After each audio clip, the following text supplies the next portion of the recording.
میں 12ویں پاس تھا۔ ایک جگہ نوکری کے لیے اپلائی کیا تو انٹرویو کال آ گئی۔ میں حیران ہوا کہ میری تعلیم تو اتنی نہیں۔ خیر میں وہاں گیا تو میرے علاوہ کوئی انٹرویو کے لیے نہیں تھا۔ پریشان ہو کر اندر گیا تو انٹرویو کے بنا ہی اپائنٹمنٹ لیٹر تھما دیا گیا اور بولا کہ کل سے کام پر آ جانا، 1 لاکھ روپے تنخواہ ہوگی۔ مجھے اپنی قسمت پر یقین نہیں آ رہا تھا۔ اگلے دن میں خوشی خوشی آفس گیا تو مجھے باس نے بلا کر اپنی سیٹ پر بٹھا دیا۔ اب مجھے دال میں کچھ کالا لگ رہا تھا۔ باس بولا، آج سے یہ تمہاری سیٹ ہے لیکن اس کے بدلے تمہیں… میں اپنے چچا زاد بھائی کو دیکھتے ہوئے بولا تھا، نہیں سلیم بھائی، 12ویں پاس کو بھلا آج کے دور میں کون نوکری دے گا؟ میں نے پہلے بھی بہت کوشش کی تھی لیکن نتیجہ 0 نکلا تھا۔ رہنے دیں، اتنی بھاگ دوڑ کرنے کی ضرورت نہیں ہے۔ میری بات سن کر ان کے چہرے پر واضح پریشانی کے آثار نمایاں ہوئے تھے۔ وہ مجھے دیکھتے ہوئے بولے، کیا ہو گیا؟ ایک دفعہ کوشش تو کرو۔ جب میں بول رہا ہوں کہ کچھ بن سکتا ہے تو پھر تم اتنے مایوس کیوں ہو رہے ہو؟ یہ کمپنی ابھی نئی کھلی ہے اور یہاں پر کم تعلیم والے لڑکوں کو بھی اپائنٹمنٹ کیا جا رہا ہے۔ تم کب تک یہ گورنمنٹس کا کام کرتے رہو گے؟ تعلیم یافتہ ہو، شکل صورت کے بھی اچھے ہو، مجھے امید ہے کہ تم کامیاب ہو جاؤ گے۔ ان کی بات سن کر مجھ میں تھوڑا حوصلہ پیدا ہو گیا تھا۔ واقعی گارمنٹس میں جتنی بھی محنت کر لوں وہ اجرت کبھی حاصل نہیں ہو پاتی جو میرے گھر کا خرچہ چلا سکے۔ میں نے فوراً اپنی سی وی ان کے ہاتھ تھما دی تھی اور ان کو دیکھتے ہوئے بولا تھا کہ اگر ممکن ہو جائے تو بہت مہربانی ہوگی آپ کی۔ نہیں ہوئی تو بھی آپ پریشان نہیں ہونا، آپ نے میرے لیے اتنا سوچا، یہی میرے لیے کافی ہے۔ جبکہ وہ میرے کندھے پر ہاتھ رکھتے ہوئے بولے تھے، تم بے فکر رہو، تمہیں 2 دن بعد لازمی کال آ جائے گی۔ یہ کہتے ہی وہ اپنی جگہ سے کھڑے ہو گئے تھے اور خدا حافظ بول کر جا چکے تھے۔ میں تھوڑا حیران تھا، آج سے پہلے کبھی بھی سلیم بھائی نے مجھ میں اتنی دلچسپی نہیں دکھائی تھی جتنی اس بار وہ دکھا رہے تھے۔ میں اپنے کارخانے میں بیٹھا کام کر رہا تھا جب ان کا فون آیا تھا کہ بھائی مجھ سے گھر آ کر ملاقات کرو۔ حالانکہ میرے پاس چھٹی نہیں تھی۔ اگر میں چھٹی کر لوں تو میرا ہفتہ اچھا نہیں بن پاتا، لیکن پہلی بار انہوں نے مجھے اس طرح یاد کیا تھا، میں ان کی بات کو رد نہیں کر سکا۔ اسی لیے شام جلدی گھر آ گیا تھا۔ ارادہ کھانا کھانے کے بعد ان کے گھر جانے کا تھا۔ ابھی میں بیٹھا ہی تھا کہ جب سلیم بھائی گھر میں داخل ہو گئے۔ میں حیران تھا کہ انہیں کس بات کی جلد بازی ہے، مگر میں خوش تھا۔ اور اب ان کا اتنا اصرار کرنا کہ تم لازمی اس کمپنی میں اپنی سی وی دو، مجھے نہ جانے کیوں اپنی کچھ گڑبڑ محسوس ہو رہی تھی۔ کچھ تو تھا جو سلیم بھائی مجھ سے چھپا رہے تھے، مگر فی الحال میں نے اپنا سر جھٹک دیا۔ پورا دن معمول کے مطابق گزر چکا تھا۔ اگلی صبح میں تیار ہو کر کام کے لیے نکل رہا تھا کہ اچانک میرے نمبر پر انجان نمبر سے کال آ گئی۔ میں تھوڑا حیران ہوا، مجھے لگا کہ شاید بیوی کے خاندان سے کوئی ہوگا، اسی لیے بلا رہے ہیں مجھے۔ پھر کچھ سوچ کر میں نے خود ہی کال ریسیو کر لی، لیکن اگلی طرف کی بات سن کر میں اپنی جگہ پر بالکل جامد کھڑا رہ گیا۔ دوسری طرف سے مجھے انٹرویو کے لیے بلایا جا رہا تھا۔ خوشی کے مارے میری آنکھیں نم ہو گئی تھیں۔ میں بے ساختہ بولا تھا کہ جی میم، میں آ جاؤں گا، آپ بے فکر رہیں۔ کال بند کرتے ہی میں فوراً کچن میں آ گیا تھا۔ وہاں پر میری اماں اور میری بیوی ساتھ ناشتہ بنا رہی تھیں۔ میں نے پیچھے سے جا کر اماں کو گلے لگا لیا اور ان کے ماتھے پر ایک محبت بھرا بوسہ دیتے ہوئے بولا تھا کہ اماں، مجھے انٹرویو کے لیے کال آ گئی ہے۔ مجھے یقین نہیں آ رہا کہ ہمارے دن بدلنے والے ہیں۔ جبکہ میری ماں مجھے ڈھیروں ڈھیر دعائیں دینے لگی تھیں۔ میں نے مسکرا کر اپنی بیوی کو دیکھا تو اس کے چہرے پر بھی مسکراہٹ تھی۔ میں نے اسے اشارے سے کمرے میں بلایا تھا، وہ فوراً ہی میرے پیچھے آئی تھی۔ جیسے ہی وہ کمرے میں آئی میں نے اسے گلے لگا لیا تھا۔ ماں کے سامنے تھوڑا فاصلہ رکھتا تھا، ادب کرنا لازمی تھا۔ وہ مجھے دیکھتے ہوئے بولی تھی کہ میں نے کہا تھا نا کہ آپ یہ بلال ایک روز آپ کے دن بھی بدل جائیں گے۔ وقت آ گیا ہے اور اب وہ دن دور نہیں کہ جب ہم اچھے گھر میں رہیں گے اور اچھا کھانا کھائیں گے۔ بس اللہ سے امید ہے کہ آپ کو نوکری مل جائے۔ اس بات کو سن کر میں نے بے ساختہ سر ہاں میں ہلایا تھا اور اس کو دیکھتے ہوئے بولا تھا کہ واقعی ہی ابھی تو صرف انٹرویو کی کال آئی ہے، اگر نوکری لگ گئی تو وارے کے نیارے ہو جائیں گے۔ میں نے رات کو اس کمپنی کے بارے میں ریسرچ کی۔ کمپنی بہت بڑی ہے لیکن وہاں بہت کوالیفائڈ لوگ آتے ہیں، لیکن میرے پاس تو اتنی تعلیم نہیں۔ مجھے اسی بات کی تھوڑی ٹینشن ہے۔ میری بات سن کر وہ بولی، 12ویں جماعت تک تعلیم حاصل کرنا بھی کوئی آسان بات نہیں ہوتی، اور آپ نے ہر جماعت میں اچھے گریڈز لیے ہیں۔ اب آپ کے پاس پیسہ نہیں تھا جبھی آپ نے آگے تعلیم حاصل نہیں کی، ورنہ تو آپ نے کوشش پوری کی تھی۔ اس کی بات سن کر میں نے سر کو ہلکی جنبش دی تھی۔ میرے چہرے پر ایک دم سے اداسی چھا گئی تھی۔ مجھے اداس ہوتا دیکھ کر وہ میرے کندھے پر ہاتھ رکھتے ہوئے بولی تھی، اتنا مایوس نہ ہو، اللہ تعالیٰ بہت غفور الرحیم ہے، اس میں بھی کوئی نہ کوئی مصلحت ہوگی۔ میں نے کچھ نہیں کہا تھا، بس اس کے ماتھے پر پیار کر کے میں کارخانے کی طرف روانہ ہو گیا تھا۔ ماضی کے ان دردناک لمحات میں نے مجھے دھکیل دیا تھا جس کے بارے میں کبھی سوچنا بھی نہیں چاہتا تھا۔ میرے پاس پڑھائی کے لیے پیسہ بھی تھا، وقت بھی تھا اور ہمت بھی، لیکن کہتے ہیں نا کہ کچھ حادثے آپ کی زندگی میں ایسے ہوتے ہیں کہ آپ کہیں کے نہیں رہتے۔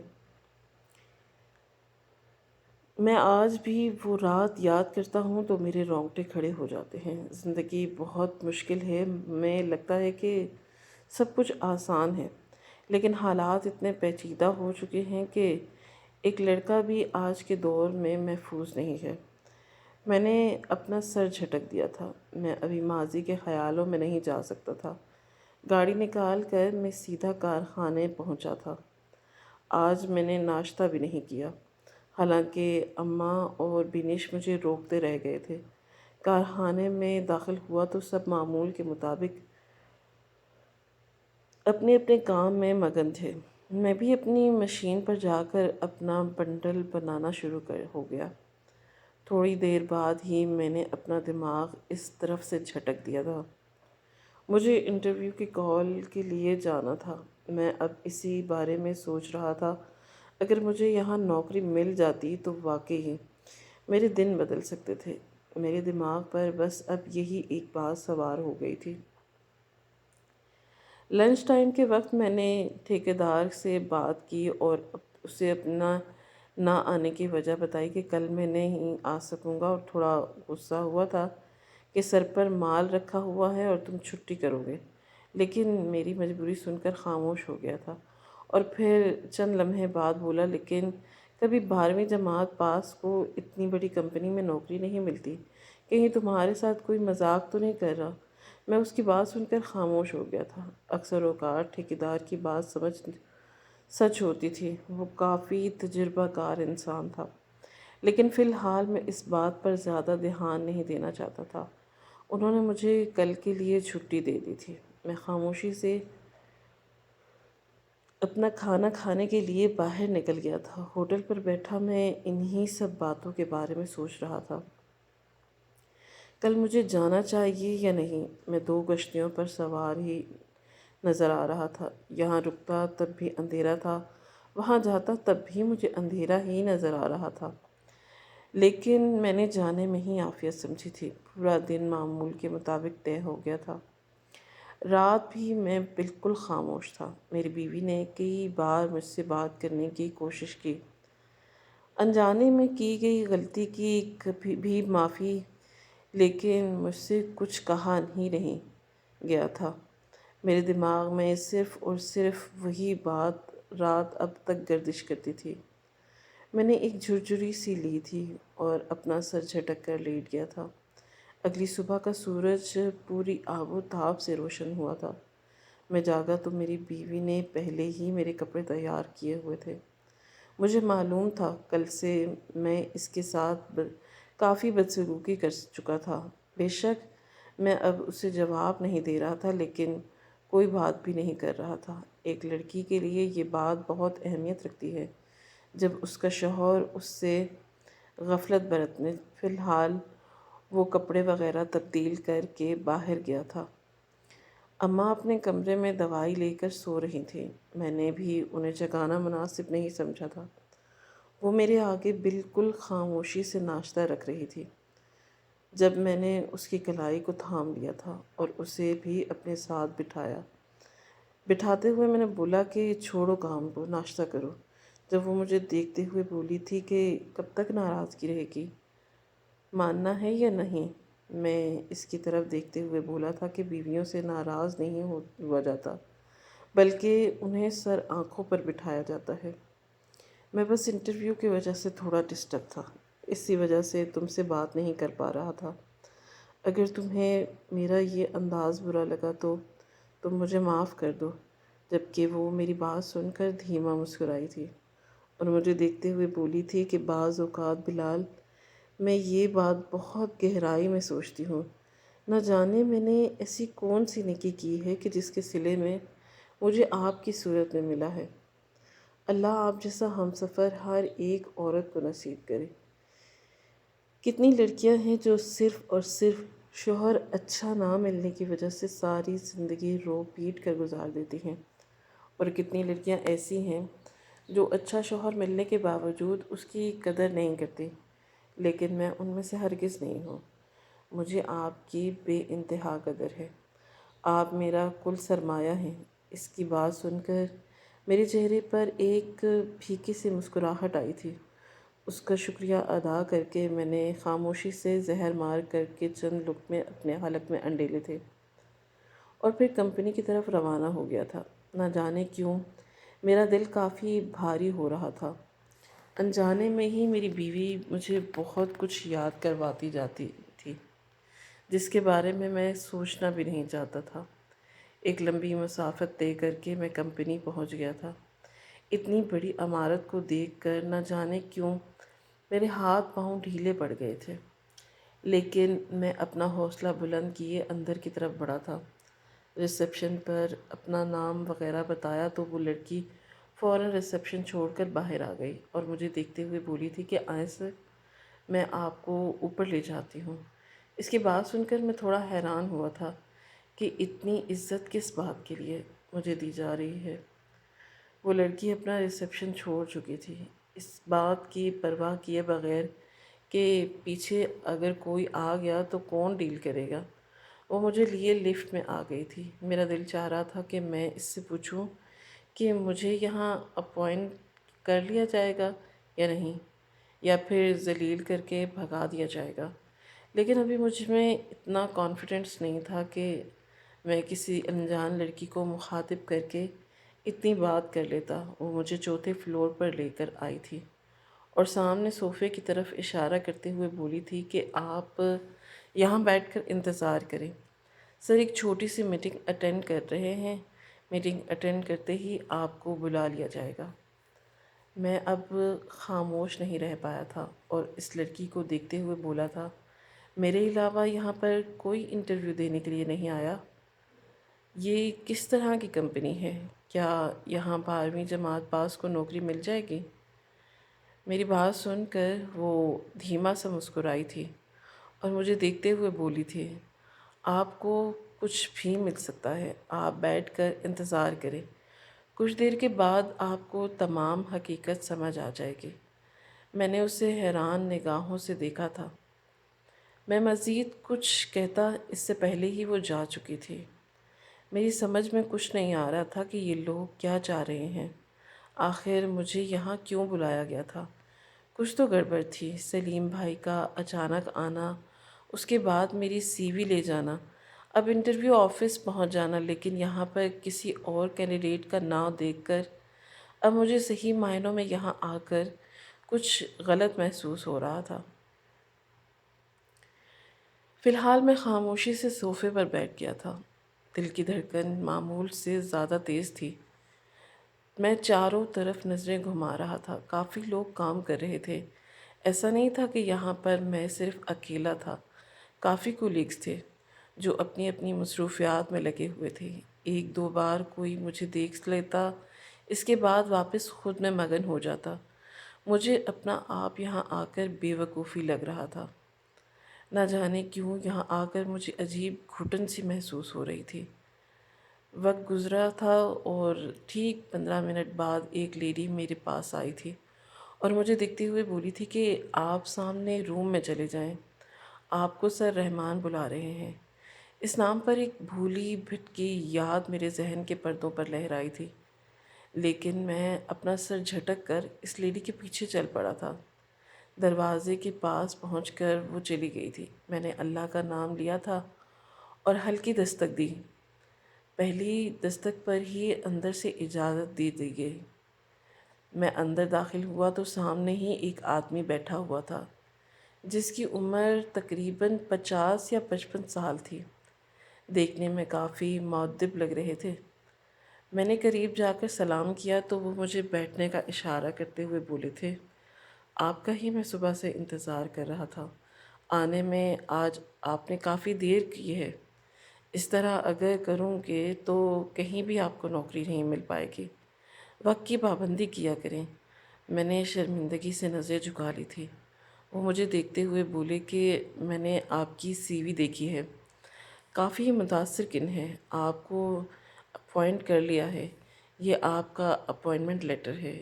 اس بار میرا سر بے ساختہ ان کی طرف اٹھا تھا اور وہ اپوائنٹمنٹ لیٹر میری طرف بڑھا رہے تھے، لیکن یہ کیسے ممکن تھا؟ نہ انٹرویو ہوا، نہ کوئی سوال، نہ جواب۔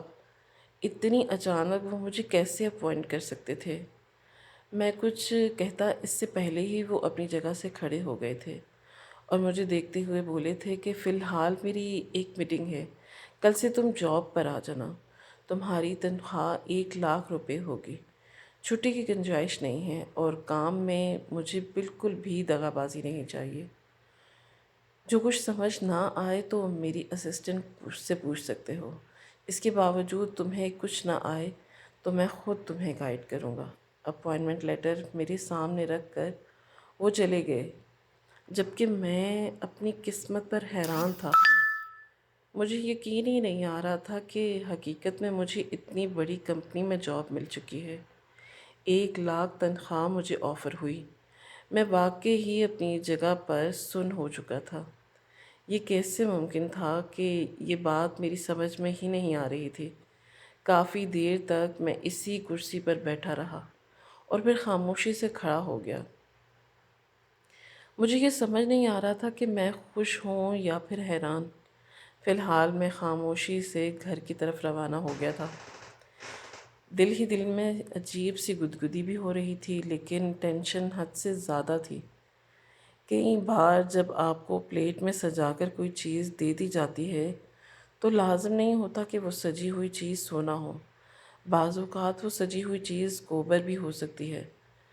میں اپنے گھر آیا تو بیوی اور اماں نے سوالات کے انبار کھڑے کر دیے تھے۔ مختصر انہیں بتا کر میں اپنے کمرے میں بند ہو گیا تھا، بلکہ وہ دونوں ہی حیران تھی کہ اتنی آسانی سے نوکری کیسے مل گئی۔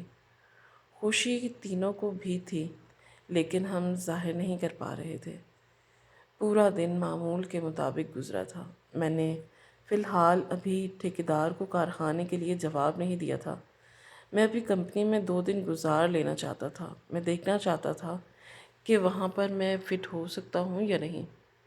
اگر میں وہاں مطمئن نہیں ہوتا تو میں وہ نوکری چھوڑ دیتا۔ اگلا دن نئی امید کے ساتھ روشن ہوا تھا۔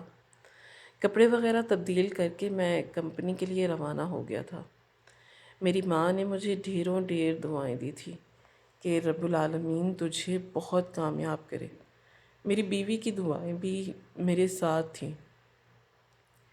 میں جیسے ہی کمپنی میں داخل ہوا تو ریسیپشن پر بیٹھی ہوئی لڑکی فوراً میرے پاس آئی تھی اور مجھے دیکھتے ہوئے بولی تھی کہ سر آپ چلے جائیں گے یا میں آپ کو لے جاؤں؟ میں ان کو دیکھتے ہوئے بولا تھا کہ 4تھے فلور پر جانا ہے تو میں چلا جاؤں گا، اگر کہیں اور جانا ہے تو آپ مجھے لے چلیں۔ میری بات سن کر وہ بولی تھی کہ نہیں نہیں، آپ کو چوتھے فلور پر ہی جانا ہے اور آپ سیدھا سر رحمان کے کیبن میں جانا۔ ان کی بات سن کر میں نے سر کو ہلکی جنبش دی تھی اور سیدھا لفٹ کی طرف بڑھ گیا تھا۔ چند منٹ بعد میں چوتھے فلور پر اترا تھا۔ سب اپنی زندگیوں میں مگن کام کرنے میں لگے ہوئے تھے۔ میں سیدھا سر رحمان کے آفس کے پاس آیا تھا۔ پہلی دستک پر ہی مجھے اندر آنے کی اجازت دی گئی تھی۔ میں جیسے ہی اندر داخل ہوا وہ اپنی جگہ سے کھڑے ہو گئے تھے۔ میں ان کے قریب گیا تھا، انہیں دھیمی آواز میں سلام کیا تھا۔ جب وہ مجھے دیکھتے ہوئے بولے تھے، ادھر آئیں بلال، آپ یہاں بیٹھے، وہ اپنی کرسی کی طرف اشارہ کرتے ہوئے بولے تھے، جبکہ میں انہیں حیرانگی سے دیکھ رہا تھا۔ اچانک سے ان کو کیا ہو گیا تھا مجھے سمجھ نہیں آ رہا تھا۔ مجھے لگا تھا کہ یہ مجھے اب بتائیں گے کہ مجھے کیا کام کرنا ہے، مجھے کہاں بیٹھنا ہے، لیکن اب ان کا انداز دیکھ کر میں ٹھٹک گیا تھا۔ میں جب اپنی جگہ سے نہ ہلا تو وہ میری کلائی کو تھامتے ہوئے مجھے اپنے قریب لے آئے تھے اور مجھے کرسی پر بٹھاتے ہوئے بولے تھے، یہاں بیٹھ جائیں اور بتائیں ناشتہ کریں گے، کافی یا چائے؟ مجھے اب دال میں کچھ کالا لگ رہا تھا، کچھ تو گڑبڑ تھی۔ کون تھا یہ شخص جو مجھے اتنی عزت دے رہا تھا؟ میں اپنی جگہ پر بے ساختہ کھڑا ہو گیا تھا اور ان کو دیکھتے ہوئے بولا تھا، کون ہیں آپ اور مجھے اتنی عزت کیوں دے رہے ہیں؟ بے شک میرے پاس اچھے گریڈز ہیں، گڈ لکس تھے، لیکن اس کا ہرگز مطلب یہ نہیں تھا کہ آپ مجھے اتنی بڑی پوزیشن دے دیں۔ میں ابھی مزید کچھ کہتا اس سے پہلے ہی کمرے کا دروازہ کھلا تھا۔ ہم دونوں ایک ساتھ دروازے کی طرف متوجہ ہوئے، لیکن اندر آنے والی شخصیت کو دیکھ کر میں صحیح معنوں میں میرے پورے وجود پر لرزہ طاری ہو گیا تھا۔ ایسا لگتا تھا کہ جیسے قدموں تلے زمین نکل چکی ہو، آسمان پر سر پر آ گرا ہو۔ میں بے یقین نگاہوں سے سامنے کھڑی لڑکی کو دیکھ رہا تھا۔ وہ قدم با قدم چلتی ہوئی میری پاس آئی اور مجھے دیکھتے ہوئے بولی، میں نے کبھی نہیں سوچا تھا کہ زندگی ہم دونوں کو ایک بار پھر ملا دے گی، مگر مجھے خوشی ہے کہ آج میں تمہیں اپنی آنکھوں کے سامنے صحیح سلامت دیکھ رہی ہوں۔ وہ مزید کچھ کہتی اس سے پہلے ہی میں بولا تھا، خاموش رہو، مجھے تم سے ملنے کا کوئی شوق نہیں ہے۔ میں یہ کہتے ہی جانے لگا جب سر رحمان نے میری کلائی تھام لی اور مجھے دیکھتے ہوئے بولے تھے، اتنی جلد بازی مت کرو بلال، پہلے میری بیٹی کی بات بھی سن لو۔ 10 سال سے وہ تمہارے گلٹ میں زندگی گزار رہی ہے، اس طرح سے ایک نئے گلٹ میں چھوڑ کر اسے یہاں سے مت جاؤ۔ سر رحمان کی بات سن کر میں ایک دم بولا تھا، یہ صرف گلٹ میں زندگی گزار رہی ہیں اور میں جو اذیت، تکلیف اور کراہیت میں نے محسوس کی ہے، اس بات کا درد کوئی نہیں سمجھ سکتا۔ یہ کہتے ہی میں جانے لگا تو اچانک سارا میرے سامنے آ گئی اور میرے آگے ہاتھ جوڑ کر بولی تھی، مت کرو ایسا ظلم، تمہیں نہیں معلوم میں نے کس طرح یہ 10 سال گزارے ہیں۔ میں خود کو آئینے میں نہیں دیکھ سکتی تھی۔ جب بھی میں اپنے قدموں پر کھڑی ہوتی ہوں مجھے وہ سب یاد آ جاتا ہے۔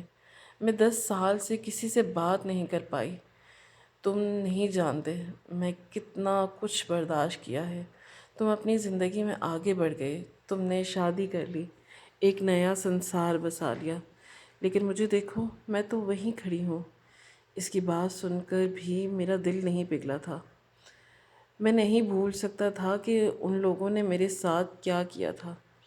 میں نے اپنی کلائی چھڑوائی تھی اور ان کو دیکھتے ہوئے بولا تھا کہ خدا کی قسم، اگر آپ نے اب دوبارہ مجھ سے رابطہ کیا تو میں کچھ کر گزروں گا جس کا آپ نے تصور بھی نہیں کیا ہوگا۔ یہ کہتے ہی وہاں سے جانے لگا جب اچانک مجھے چیخ کی آواز سنائی دی تھی۔ میں نے پلٹ کر دیکھا تو وہ بے ہوش ہو چکی تھی۔ میں نے ضب سے آنکھیں میچ لی تھی۔ میں واپس باہر جانا چاہتا تھا لیکن میرا ایک قدم بھی آگے نہیں بڑھ رہا تھا۔ میں نے اپنا سر جھٹکا تھا اور اس لڑکی کو اٹھا کر انہی کے کیبن سے منسلک کمرے میں لے گیا تھا جہاں پر بیڈ وغیرہ لگا ہوا تھا۔ میں نے وہاں لٹایا تو سر رحمان نے فوراً ڈاکٹر کو کال کر دی۔ میں ان کے دیکھتے ہوئے بولا تھا کہ میں یہ نوکری نہیں کر سکتا، معذرت چاہتا ہوں، میں یہاں سے جا رہا ہوں۔ جب وہ مجھے روکتے ہوئے بولے تھے کہ پلیز ٹھہر جاؤ، میری بیٹی کی بات سن لو، لیکن میں وہاں رکنا نہیں چاہتا تھا۔ لیکن ان کی فریاد سن کر میں ٹھہر گیا تھا۔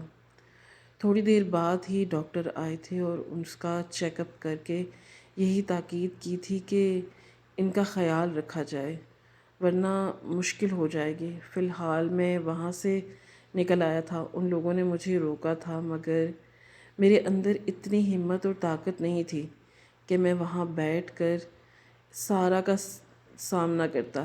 گاڑی چلاتے ہوئے میں اب ماضی کے ان دردناک لمحات میں کھو گیا تھا جس کے بارے میں تصور بھی نہیں کرنا چاہتا تھا۔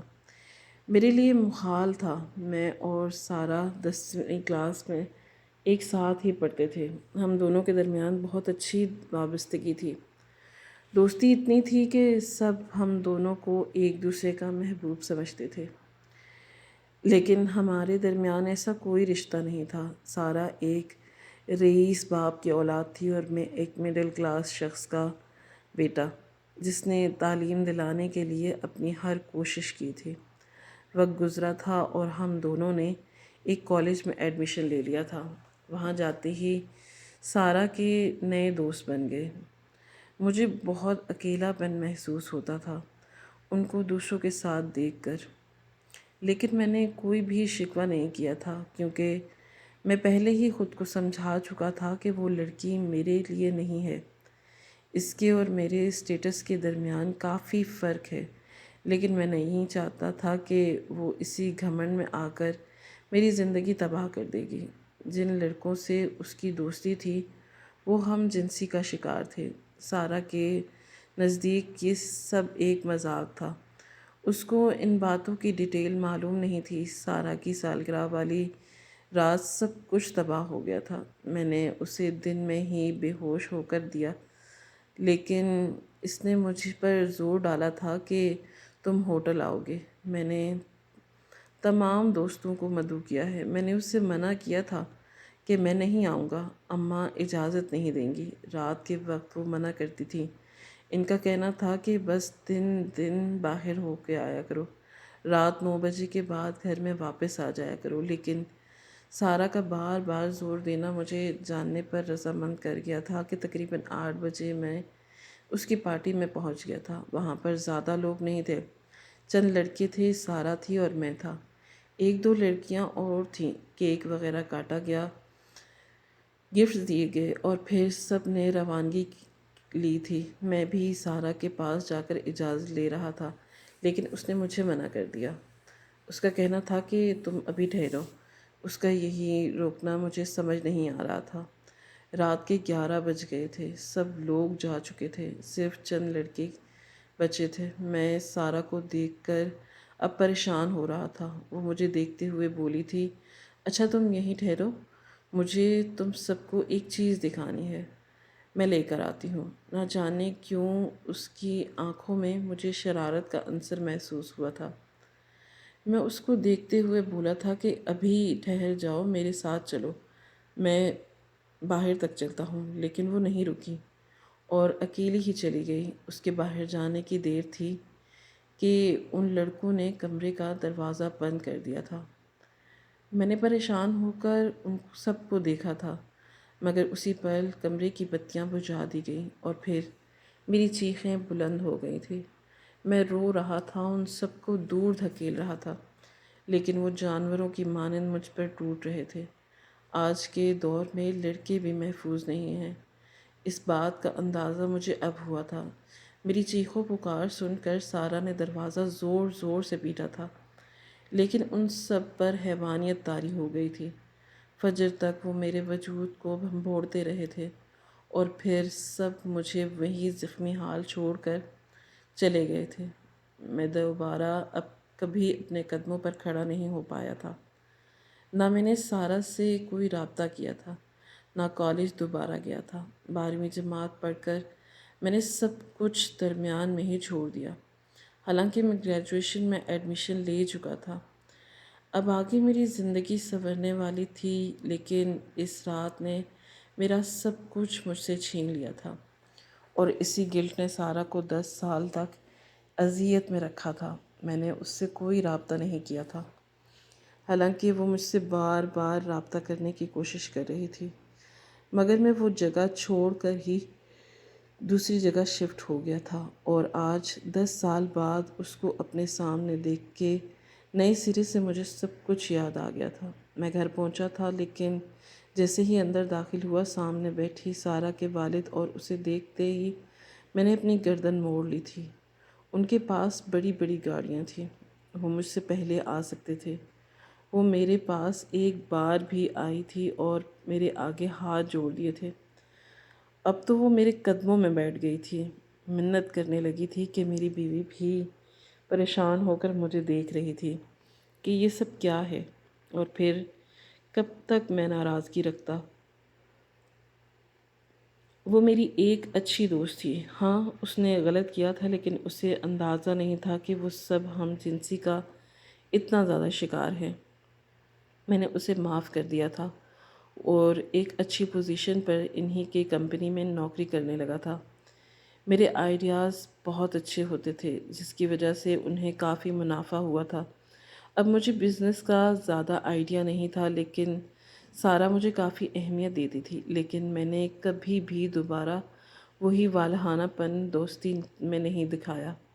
ہم جنسی کا شکار لوگ اس بات سے بالکل ہی غافل ہوتے ہیں کہ اللہ کے نزدیک یہ کتنا غلط عمل ہے۔ اللہ تعالیٰ نے قوم لوط کو تباہ کر دیا تھا، اور یہ لوگ بھی جلد تباہ ہونے والے ہیں۔ ناظرین، آپ کو آج کی کہانی کیسی لگی؟ کامنٹ باکس میں اپنی رائے کا اظہار ضرور کریں۔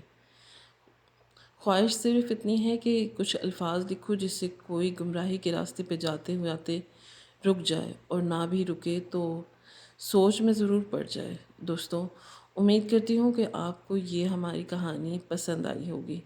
کہانی پسند آئی ہو تو ویڈیو کو لائک کریں، کامنٹ کریں، شیئر کرنا نہ بھی بھولیں۔